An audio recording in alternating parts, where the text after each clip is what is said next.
Le show de moto vous est présenté par la Capitale Assurance Générale, l'assureur québécois des motocyclistes. Honda et Yamaha.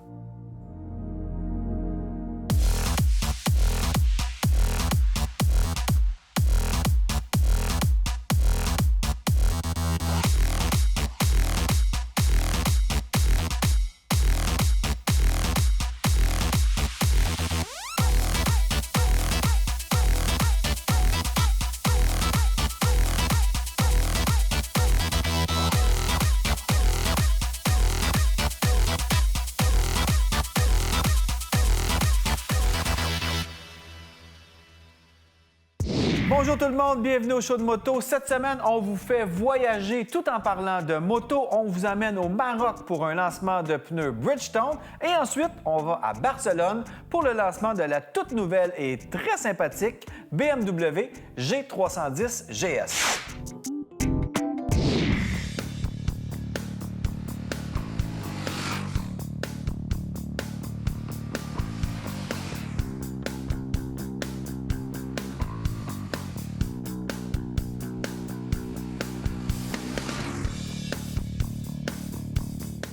Quand on vient dans des lancements comme ça, c'est le fun parce qu'on a la chance de rencontrer toute l'équipe qui a conçu la moto, en l'occurrence la G310 GS. Et je suis avec Mathias, qui était le chef du design de la nouvelle 310. Mathias, hi, how are you? Hi, Eric. Great day to ride. Yeah, thank you.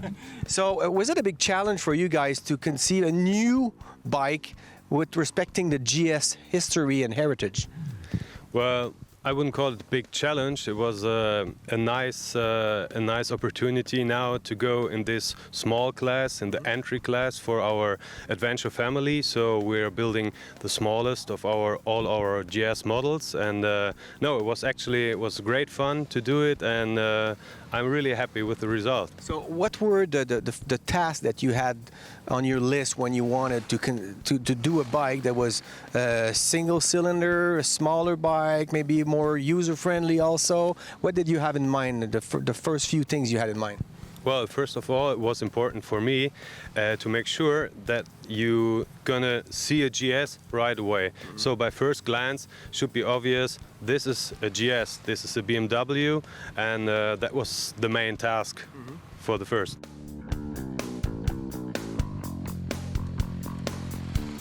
So you had to work with the 310 engine. Was that a challenge? Actually not, no, it wasn't a challenge at all. Of course, usually in the GS model, if people talk GS, they assume to see a boxer engine, but as we already have the F800 GS in our portfolio, so that is nothing really special or unexpected for us. The first time I heard about the 310 GS coming out, I was like, okay, this is probably a bike for beginners or people that want to go back to motorcycling. But riding it this morning and talking with fellow journalists, we've all agreed that it's also a fun bike for just anybody. So why do you think it's such a fun bike? Well, I think too it's really fun to ride the bike, and it's really not like a mini-me of the GS, of the big one. No, it's actually not. It's a proper motorcycle. It's a mature GS version. It's with the smallest capacity that we have, but at the end of the day, it's really a nice motorcycle, well balanced on road as off road, and I think there are no questions after riding.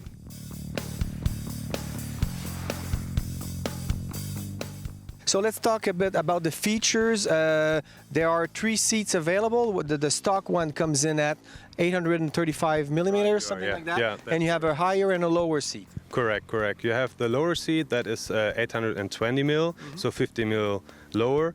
Or you can also get, it's available, the 850 millimeter seat, so 15 on top to the regular one. Is that a challenge to keep some parts? Was that in your mission to keep most of the parts but make it a GS from the 310R?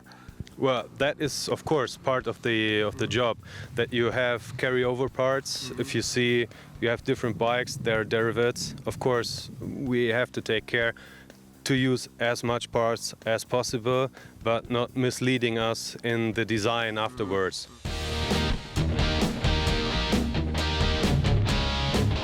So let's talk about the lines because this is your job to work the lines to make it a GS and make it a BMW. So what do you work with when you're designing a bike? Well, of course, like always, we start with sketches and we sort out which direction to go. And as soon as you've found the direction where you see like, well, okay, that works, that there's everything in it, in the sketch, what you need to show, that's the GS, you go into the model. So you start building up a mock-up model and then you build the bike like on the sketch regarding or respecting all the package things underneath, and then you work the bike out.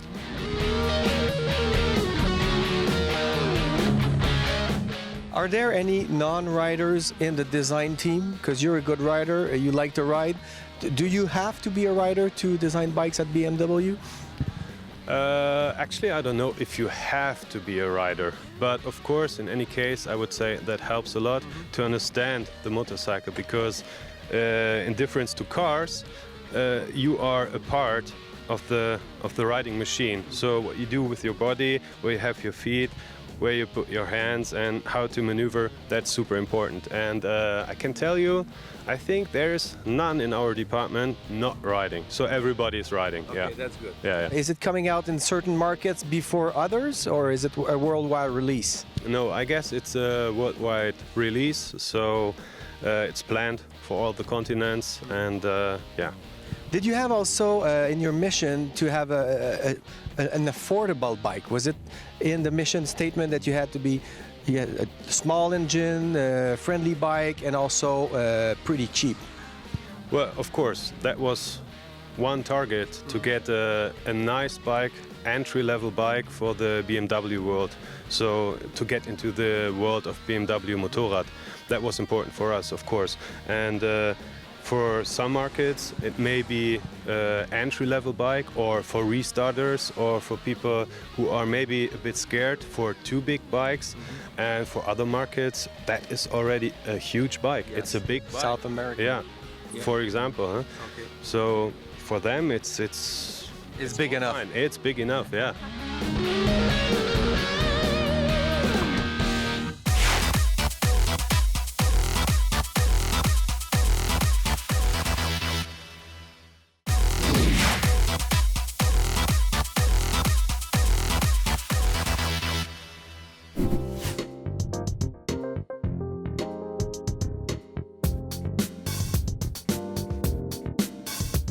Évidemment, Bridgestone est une compagnie internationale. J'ai la chance de rencontrer un Belge, Fabien François. Donc, on a pu faire l'entrevue en français. Fabien, encore une fois, Bridgestone arrive avec un produit fin prêt pour le marché aventure qui est en pleine progression partout dans le monde. Alors, vous arrivez avec le nouveau modèle, le A41. Parle-moi-en un petit peu.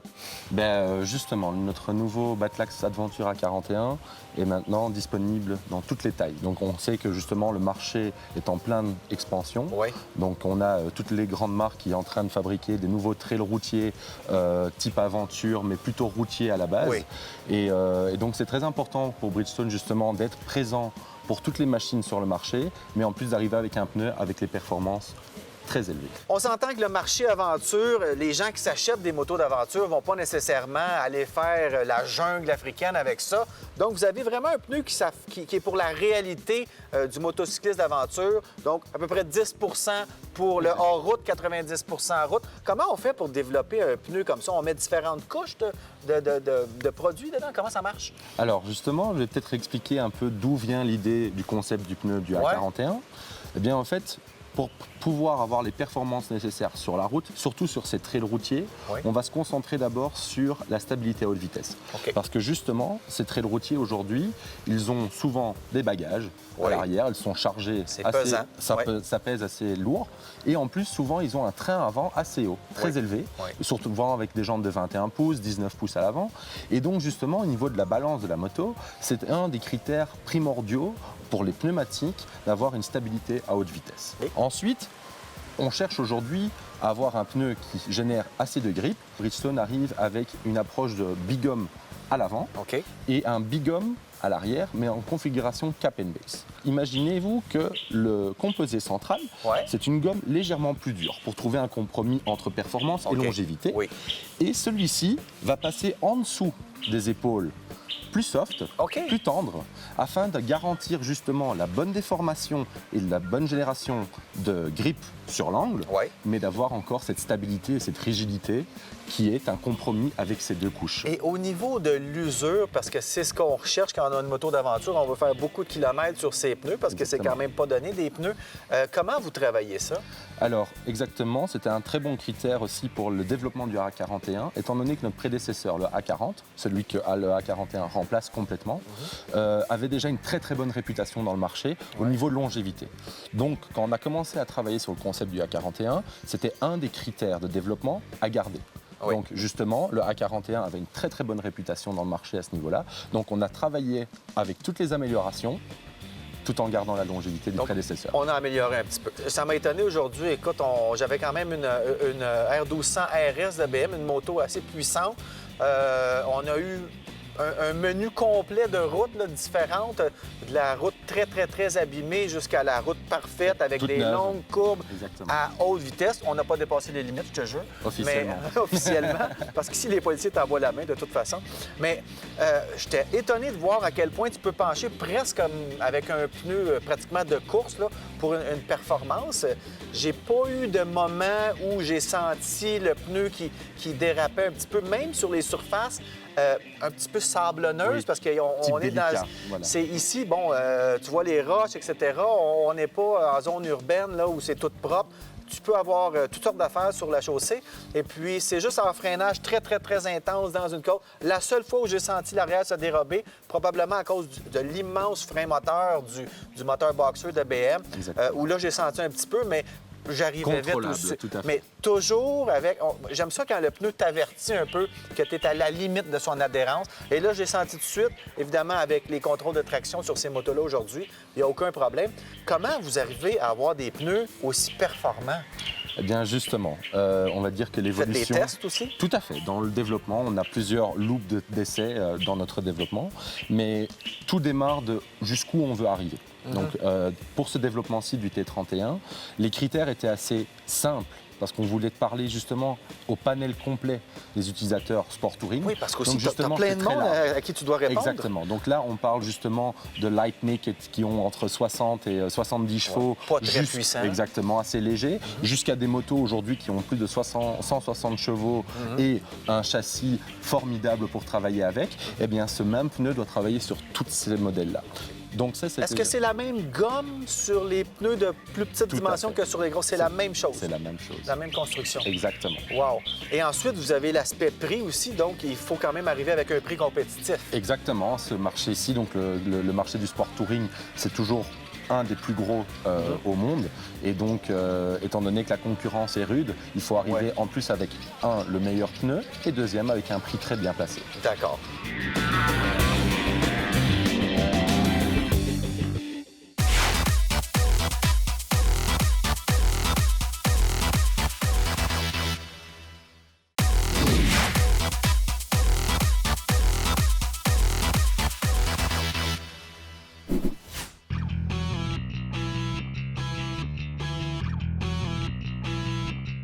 C'est pas tous les jours qu'on a la chance d'essayer des pneus et nous, on a eu la chance au show de moto d'avoir deux nouveaux pneus de Bridgestone, le A41 et le T31. Donc, un modèle aventure qui s'adresse évidemment à un marché en croissance au Québec. Il y en a de plus en plus de gens qui font de la moto-aventure.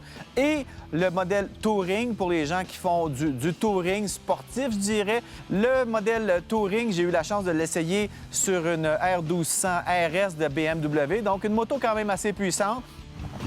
On a vraiment un agrément de conduite pour la route comme ça, là, asphaltée, qui est accru. On a plus de rétroaction, on sent plus la route finalement. Et j'ai jamais eu de moment où je me demandais est-ce que j'aurais assez de grip parce que évidemment, avec des motos puissantes comme ça, on veut avoir un pneu qui colle, surtout avec le genre de randonnée qu'on a eu ici au Maroc. On est tous des pilotes professionnels, des gens habitués de rouler, donc on avait un bon rythme. Et puis, à chaque moment où j'arrivais dans une courbe, j'étais vraiment content d'avoir assez de grip, je dirais. C'est un pneu qui colle, qui a une performance digne presque d'un pneu de moto sport.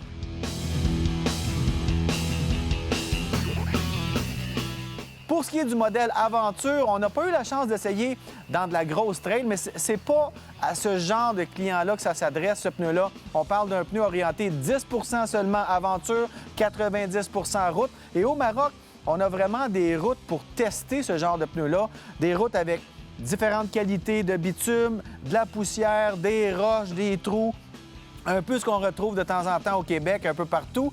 C'est sûr que c'est un pneu qui est orienté beaucoup plus route que hors route.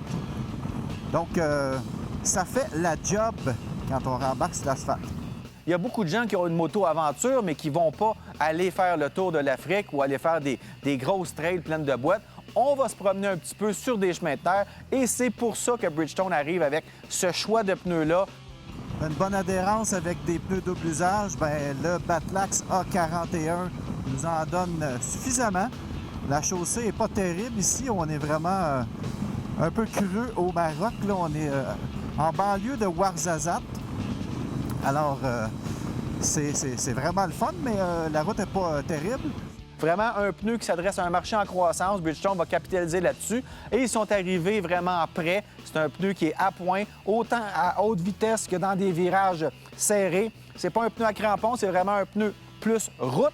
Donc, si vous avez une BMW GS 1200, j'ai même essayé ce pneu-là qui était chaussé sur une Super Aventure R, un 1090R de KTM, des motos avec beaucoup de coupe et jamais le pneu a décroché, même si c'est un pneu qui a un 10 d'aventure, qui est supposé être un peu plus mou, ça colle en masse sur la route. Et sur les sections de roche, on sentait le pneu qui travaillait bien, jamais de flou dans la direction, jamais non plus trop de dérapage, sauf quand on voulait le faire avec ces grosses motos-là.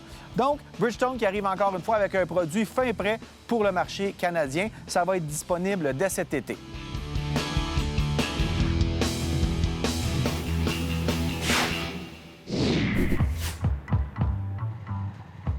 Bon, on s'en va où, là? Là, on va commencer avec l'itinéraire. On a la ride de Troy. Silver Lake jusqu'à Troy. Silver Lake to Troy. Silver Lake to Troy. Troy, c'est pratiquement rendu sur la frontière OK. des États-Unis et du Québec. Fait qu'on va monter. On va faire un détour, un assez grand détour quand même, Ouais, hein? Ouais, de la c'est pas- route principale. Pour enlever la ligne droite, là. Ouais. Puis on va monter à la ville de Troy. Puis ce soir, on va être capable de se T'as-tu trouver. la topographie dans cette carte-là? Faudrait pas arriver Troy Tar. J'ai pas la carte topo des États-Unis, OK. mais j'ai la carte topo Québec, puis ça fait toute la différence parce OK. que tu vois. Là, dans le fond, tout. on sait pas si on s'en va dans les montagnes, mais je suis pas mal sûr qu'on s'en va vers les montagnes. C'est ça, on le voit pas topographiquement, mais c'est quand même la City Navigator North America. Fait que t'as là-dessus toutes les stations de gaz, les restaurants. Fait que ça aide un peu à t'enligner, mais la topo, c'est dur à voir. Parlant de gaz, Juste en bas ici.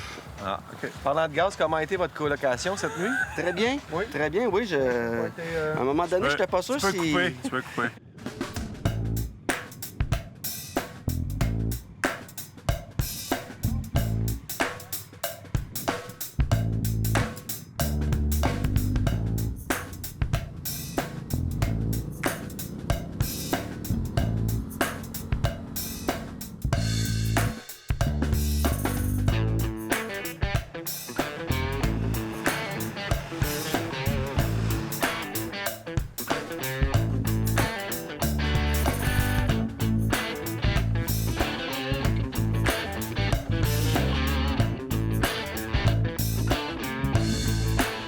En tout cas, on fait une belle ride, hein? Oui. C'est super!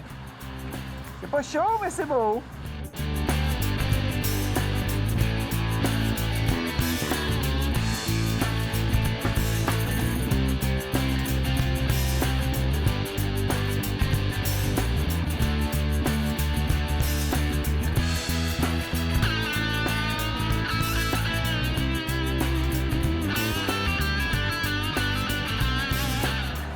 savait pas trop où aller manger. La madame à la station-service a dit au Bluestone. Bluestone. Supposé être très bon. On va aller voir.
Comme ça semble être la mode de mettre des autocollants, on va mettre un petit autocollant Vité. Où? Ah, tiens, une belle place ici.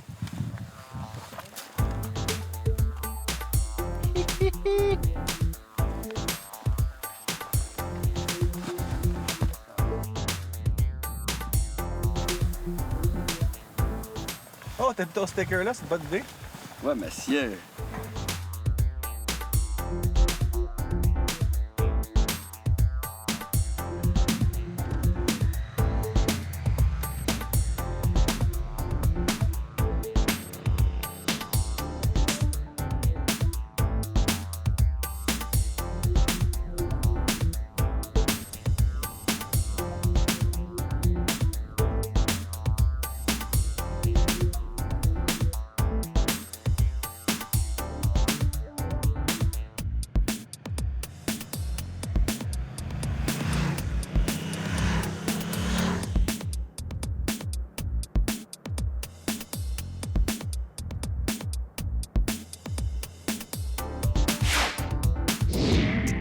C'est tout pour cette semaine. Comme vous le voyez, il y a de plus en plus de petites motos abordables de qualité sur le marché, comme la G310 GS, mais il y en a vraiment plein chez vos concessionnaires. Je vous invite à aller voir ça. Pas besoin d'avoir la grosse cylindrée pour faire de la moto. On se revoit la semaine prochaine avec encore plein de nouveautés moto. Salut! Participez au grand concours Profitez de la vie grâce à la Capitale Assurance Générale et courez la chance de remporter l'un de ses nombreux prix. De plus, chaque prix est assorti d'une protection Airmédic à vie. Le show de moto vous a été présenté par la Capitale Assurance Générale, l'assureur québécois des motocyclistes. Honda et Yamaha.